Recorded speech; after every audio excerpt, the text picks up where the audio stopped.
They have lived alongside us for thousands of years, in different cultures, sometimes deemed sacred, sometimes prohibited.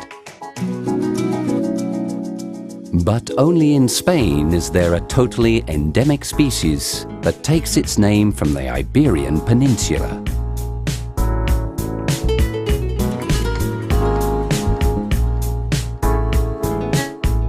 The Iberian pig is native to the Mediterranean.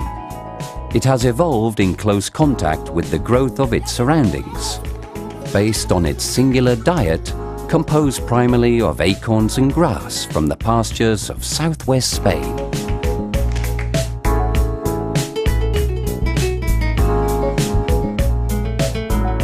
This species is characterized by its light coat of dark brown or black hair, its narrow legs and black hooves, as well as its hanging ears and long snout. But the biggest difference between the Iberian pig and other breeds in the world is a unique physiological trait. Its muscles are interlaced with seams of fat, which give this meat its characteristic succulent taste and texture. Each pig receives pampering from the moment it is born.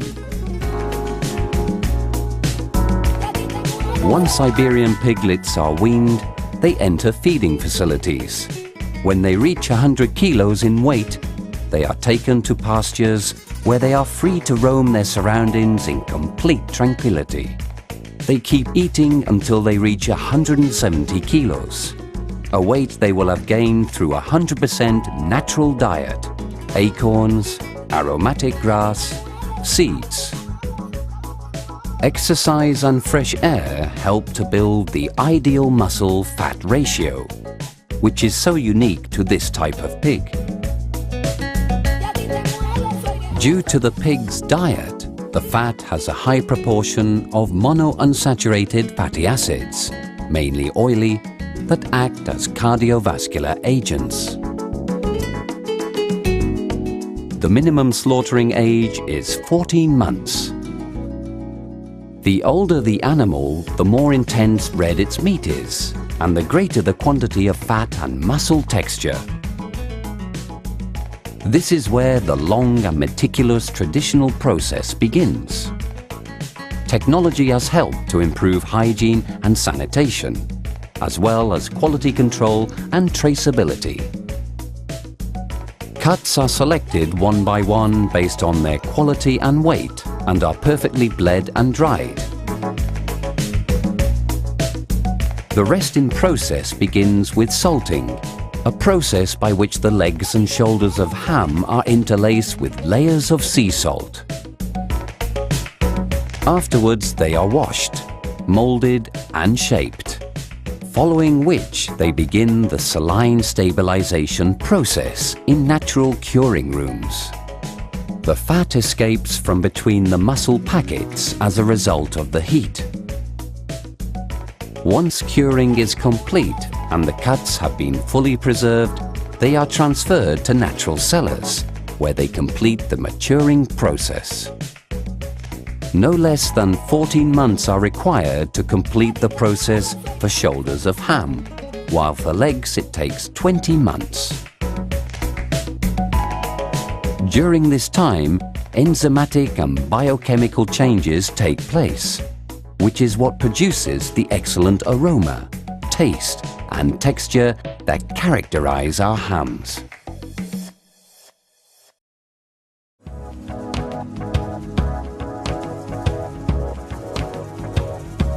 Slicing ham is an art that requires no more than a little patience and practice.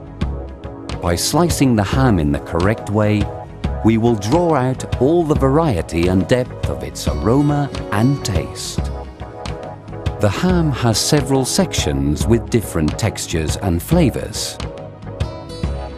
The masa, the juiciest section, and that with the highest quantity of meat.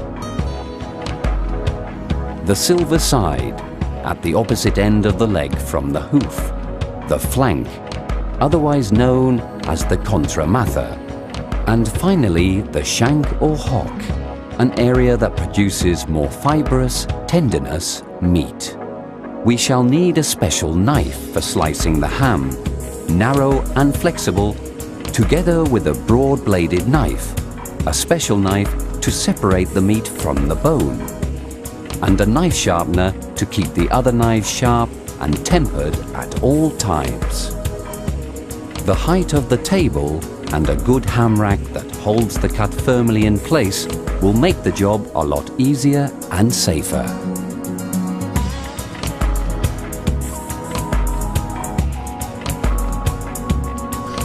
Make a deep cut in the shank before placing the leg of ham on the table.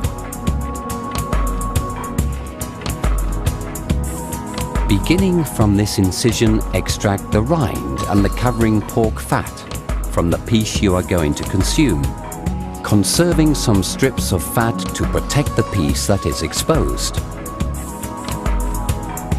This area should always be clean of surface fat and rind, which will otherwise give the meat a rancid flavor. If the ham is going to be eaten the same day, as in this case, you can remove the rind and fat completely. Start with the main massa, with the hoof of the animal pointing up. Make straight cuts, keeping the surface flat and avoiding jagged or sloped cuts.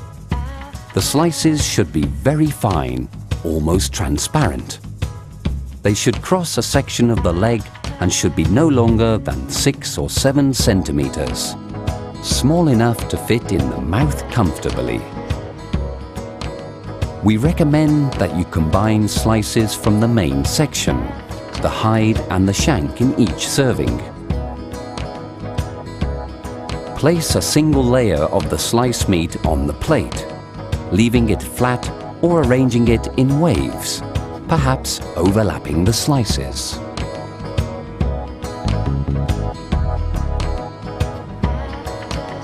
Once you reach the coxal bone, cut around it with the tip of the knife and separate it from the meat.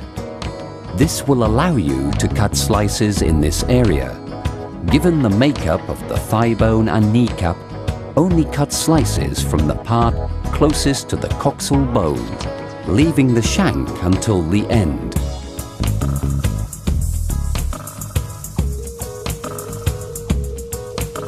Continue by turning the ham over to cut from the rear flank and hide. To cut the shank or hock, first extract the fibula by making a deep incision and parting it to create a handle. You can cut slices or small cubes in this area. Finally, the leg bone and meat that cannot be eaten in slices may be cut into pieces. These are excellent ingredients for making stews, stock, croquettes, pies, and omelettes. The ideal temperature at which to eat this meat is between 20 and 24 degrees centigrade. A well-cut piece, weighing 7 kilos, would give us 35 plates of ham. 35 rations that can satisfy the most exquisite palates.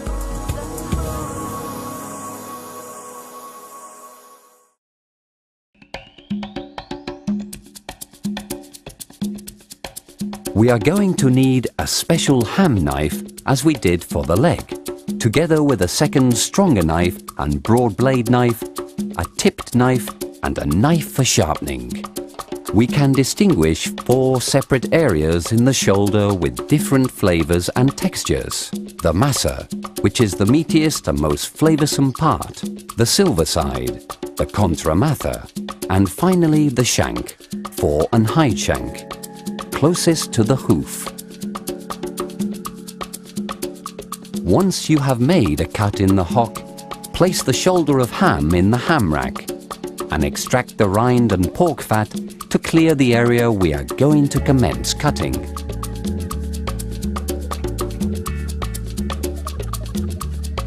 Commence cutting using the special ham knife. Cut straight across, avoiding jagged or sloped cuts in the area of the massa. The strips should be almost transparent and should measure approximately 6 or 7 centimeters, small enough to fit comfortably in the mouth. Once you reach the blade, use the tip of the knife to separate the meat from the bone. This makes it easier to cut slices in the area close to the toe. From the rear shank, we can cut cubes that can be used to make delicious tacos. Once this section is finished, turn the shoulder over and fix it in the ham rack. The meat on the flank is somewhat less juicy than the main masa. We make the same type of cut that we made on the masa. To end, we finish off the meat that is left on the rear shank. Finally, the bone and any meat on the shoulder that we weren't able to cut into slices can be cut into small pieces and used to make stews, stocks, and other dishes. So, without any rush, we gradually extract the full essence of the meat on the shoulder. From a shoulder weighing around 4.5 kilos, we will get approximately 20 servings of excellent meat.